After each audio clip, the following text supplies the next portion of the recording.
The flag. The last time I saw her was red. The sky was like soup, boiling and stirring.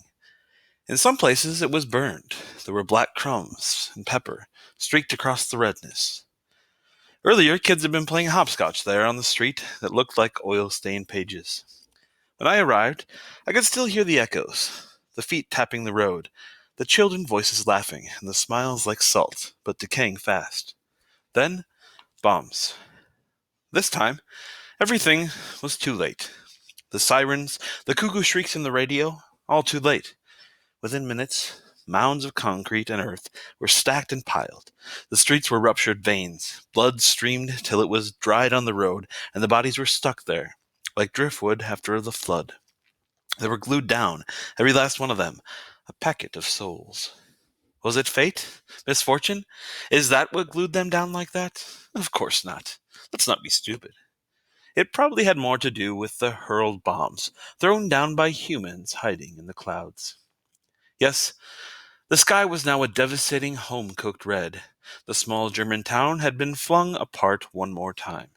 Snowflakes of ash fell so lovely you were tempted to stretch out your tongue to catch them, taste them. Only they would have scorched your lips. They would have cooked your mouth. Clearly, I see it. I was just about to leave when I found her kneeling there. A mountain range of rubble was written, designed, erected around her. She was clutching at a book.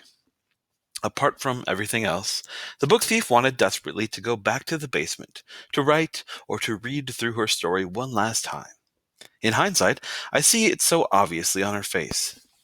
She was dying for it, the safety of it, the home of it. But she could not move. Also, the basement didn't even exist anymore. It was part of the mangled landscape. Please, again, I ask you to believe me. I wanted to stop, to crouch down. I wanted to say, "I'm sorry, child." But that is not allowed. I did not crouch down. I did not speak. Instead, I watched her a while. When she was able to move, I followed her. She dropped the book. She knelt. The book thief howled. Her book was stepped on several times as the cleanup began, and although orders were only to clear the mess of concrete, the girl's most precious item was thrown aboard a garbage truck, at which point I was compelled. I climbed aboard and took it in my hand, not realizing that I would keep it and view it several thousand times over the years. I would watch the places where we intersect and marvel at the girl or at what the girl saw and how she survived. That is the best I can do. Watch it fall into line with everything else. I spectated during that time. When I recollect her, I see a long list of colors. But it's the three in which I saw her in the flesh that resonate the most. Sometimes I manage to float far above these three moments. I hang suspended until a septic truth leads toward clarity. That's when I see them formulate. The colors: red, white, black. They fall on top of each other. The scribbled signature black onto the blinding global white onto the thick, soupy red.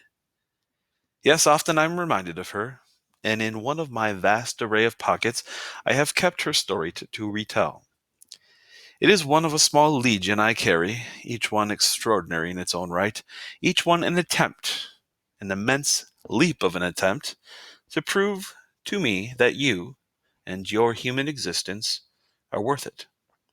Here it is, one of a handful, The Book Thief.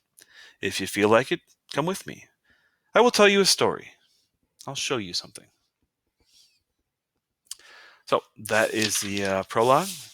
We've got it read now, and you might want to go back and take some notes on that particular chapter, I guess. But then part 1 is next, and it goes up until page 80. Page 80. So we'd like you to read that for next class, and to take those notes that we talked about earlier with your literature circle group. Know what category you're taking notes on. And we'll come back then. We won't see you actually this class until next Friday. So you have a good long time to read that, which is awesome. And like next Monday, we have no class, so we have our next class will be on Wednesday, but that's MCAs.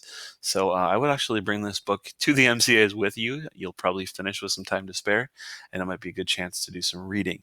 You won't be able to take notes during that MCA time, but at least you've got a book here that you could bring to that testing session.